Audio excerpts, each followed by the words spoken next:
Peter?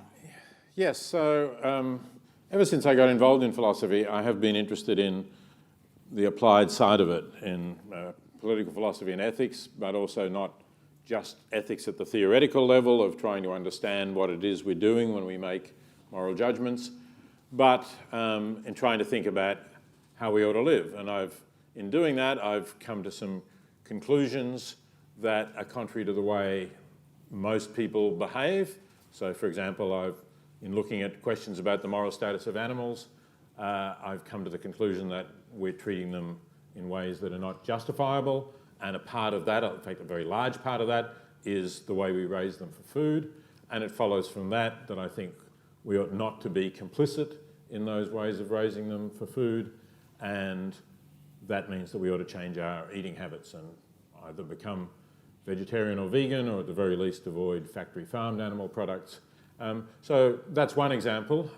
The other major area, I guess, of practical life where there's a clear change is that from very early on, I've thought that we in the affluent countries are not doing nearly enough to help people in extreme poverty elsewhere in the world.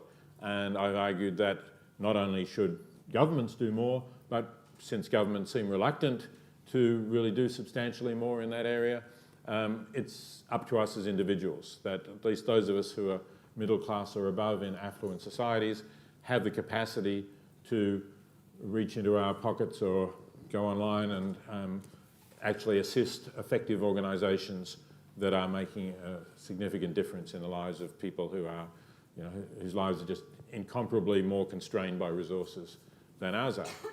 So having reached those conclusions, and being somebody who is thinking about the consequences of what we ought to do, is that part of my underlying utilitarian framework, it follows that it's not enough to just say, well, these are the things we ought to do. I'm interested also in asking, and how do we actually get people to do these things? And it turns out, surprise, surprise, that it's not enough simply to put a rational argument out there and have everybody follow it. So inevitably then you get involved in questions about, well, what else would have an impact, and are there any ethical constraints on those other ways of having an impact? And that, I think, is what we're here to talk about tonight. Peter, were your books written to change people's behaviour? Oh, absolutely.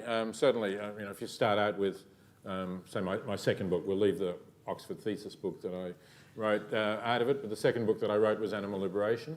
And although I got interested in that issue as a philosopher, and there is some philosophy in that book in terms of looking at different ways of viewing animals and discussing their moral status and how we ought to treat them, by the time I got around to writing that book, I was certainly trying to reduce the amount of suffering we inflict on animals, and to do that it was certainly necessary to change people's behaviour. And as I say, perhaps when I started out I thought, well, if I set out the facts here, put a few rational arguments out, maybe include a couple of photographs of what factory farm conditions are like, that'll be enough to change people's behaviour.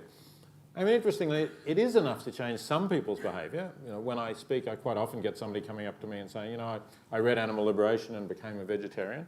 But that's one or two people. It's not the kind of really large change that you would need to end the things that I think are unjustified ways of treating animals. I have mostly been sort of directing the writing that I've been doing at individuals, partly because I think it's so hard to get governments to shift, as I was saying in the example of foreign aid. You would like, or I would like anyway, governments to give more foreign aid, provided that they also use it effectively. But a lot, certainly in Australia, we've been going backwards on that over the last few years. We're giving less and less foreign aid as a percentage of our gross national income than we did in many years. So that's why I've been sort of asking people to think about this issue as individuals. But certainly the government structures and the institutions we have can have a huge effect. And if you're in a position to influence that, as you are certainly, Kim, then I think that's a great opportunity to really make important changes for good, provided, of course, we do comply with the various ethical constraints.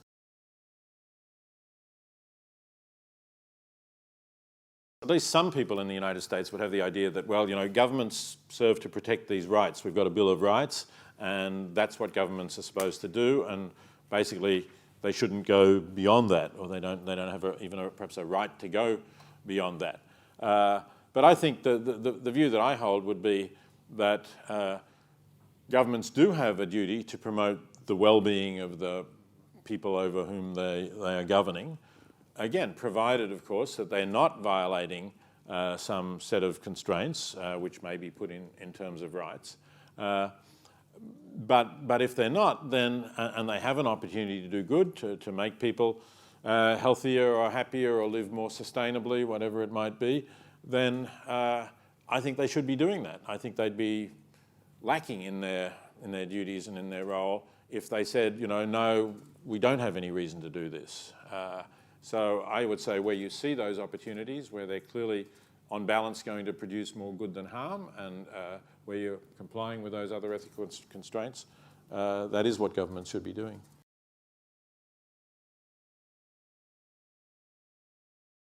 Yeah, and I think the role of government is really important in helping to move some of these norms. I mean, to take your example about homosexuality, the first thing governments had to do was repeal the criminal law, which was making sodomy a criminal offence.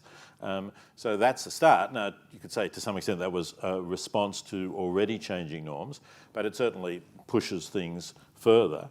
And then you start to get active promotion of non-discrimination, of non-prejudicial activities and so on, to the point where you get other institutions actually promoting gay pride and the AFL doing stuff like that and so on. So I think government has an important role in helping those norms to shift and in encouraging other bodies, making it acceptable for other bodies to help to shift those norms as well. And clearly that's also true of domestic violence, but going back beyond that, we have the idea of equality between men and women, which is clearly crucial, because if you have the view that a woman's job is to say yay and nay and to obey her husband or whatever, then you don't get to first base on that one.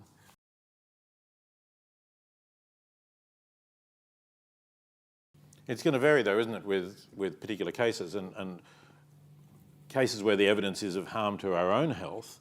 I think maybe that's often enough to motivate people and get a campaign, and tobacco is the obvious example there, that the evidence became overwhelming and government started acting on it, and so we end up with, say, the kind of cigarette packaging we have here, which is very strong. I was just having lunch with an American who had looked at the cigarette packets and was pretty amazed that what we require the cigarettes to have. So we've made a very successful change in that area, and I think probably really mostly it was getting the evidence out there, maybe getting it out there in a pretty vivid form in terms of some of that advertising. Whereas, say, you mentioned the case of red meat, and you linked that to climate change, and you're right, there is a clear evidence there, but it's not so clear that people are going to alter their behaviour, or at least let's say that most people are going to alter their behaviour on the basis of, oh, I'm contributing to climate change. And we see that in various other ways apart from what people eat. So, I think there is a health aspect to red meat as well, and it's linked to cancers of the digestive system, but if we were just to focus on those environmental factors, I think it might not be enough, and maybe we do need somehow more kinds of techniques to change behaviour, make it more salient to people as to what climate change is doing. So I think it is the government's duty to take steps to ensure the well-being of the population, and well-being may refer to material standards of living, but obviously may refer to health, both physical and mental. And I think where government has opportunities to do that at reasonable cost, and as I say, without violating other constraints, which we can talk about, then I think that is the obligation of government to do that. The focus should be on raising the minimum level, sometimes called maxi-min, raising the minimum level of society, rather than, as utilitarians would say, maximising the overall benefit. And that's a pretty significant divide. So, for example, if you really take rules seriously, and I think most people, when it comes down to it, might back away from this, but if there was one group that was at the bottom, and at very great expense, you could raise them just a little bit, but only a very small bit. And there was a much larger group that was not at the bottom, though maybe not at the top either, but a much larger group, and for for the same amount of money, you could raise many more people, significantly more than you were raising the people at the bottom. Rawls's view is you still have to focus on those at the bottom. So you're getting a smaller overall benefit, but you're helping the people who are worst off. And I was wondering whether you were suggesting that that works in the health department, or that you would still have some trade-off relating to the size of the benefit. Yeah, and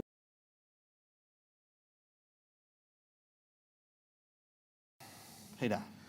I think they're dubious. They're certainly, they're not, along the line of putting up this subliminal image of, that says drink Coca-Cola or something like that, and then finding that people in the movies buy more Coca-Cola. I think that's clearly rightly banned. The question is, why are you having a watermark here if this is the exam paper? Why does it have a watermark at all? And is the watermark an attempt to manipulate people in some way that is unconscious to them? And it clearly seems from this example that it is. So I'm doubtful about doing that. It may be that you can arrange the examination room in ways that encourage students to concentrate and to perform well. That's acceptable, I think. But in terms of putting images there where there wouldn't normally be images, I doubt that. I think it's different from some of the other kinds of techniques which involve setting defaults in one way rather than another, because there has to be some sort of default in many situations. Maybe we'll talk about some of those examples. But I think this is more manipulative, and I question it.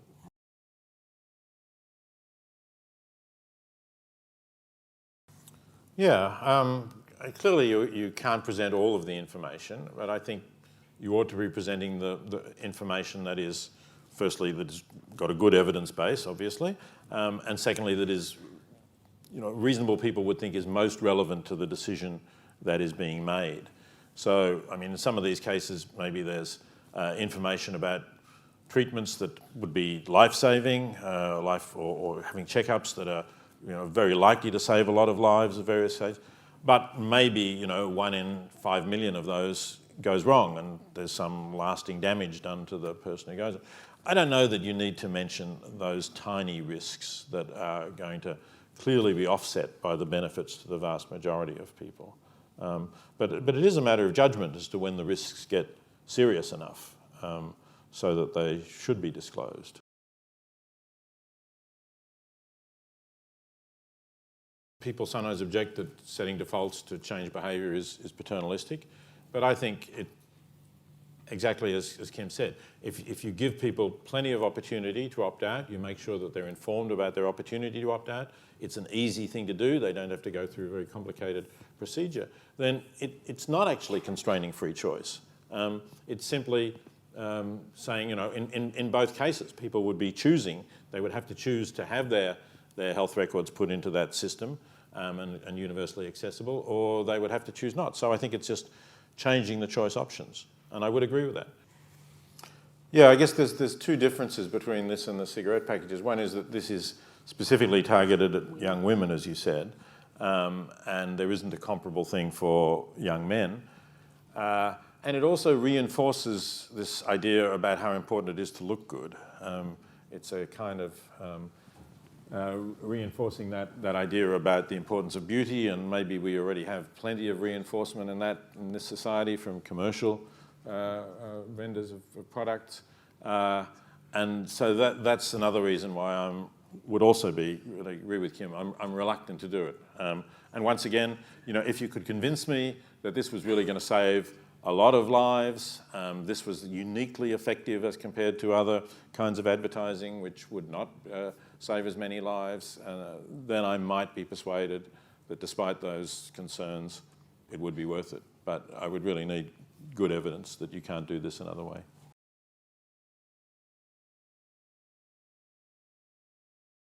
Although it's interesting, isn't it, that social norms have changed a lot in the privacy area, at least as far as the corporate area is concerned, in terms of what we're prepared to tell Google, for example. I saw a New Yorker ad not long ago, in which a car has crashed into a fire hydrant, and a couple have got out, a man and a woman have got out, and the woman has pulled out her phone. And he says, "That's interesting. I'm getting ads for new cars optometry testing, and couples counselling.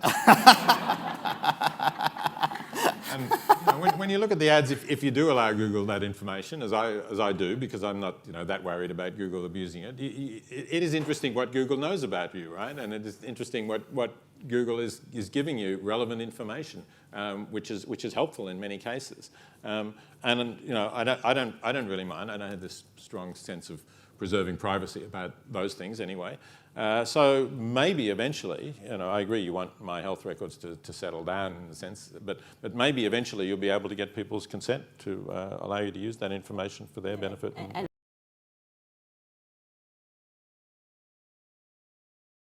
Well, I think you can look at that and you can probably for yourself see some issues about it, consistent with the values and interests of the audience. Or we've been talking about governments and others actually moving values in positive directions on issues like homosexuality.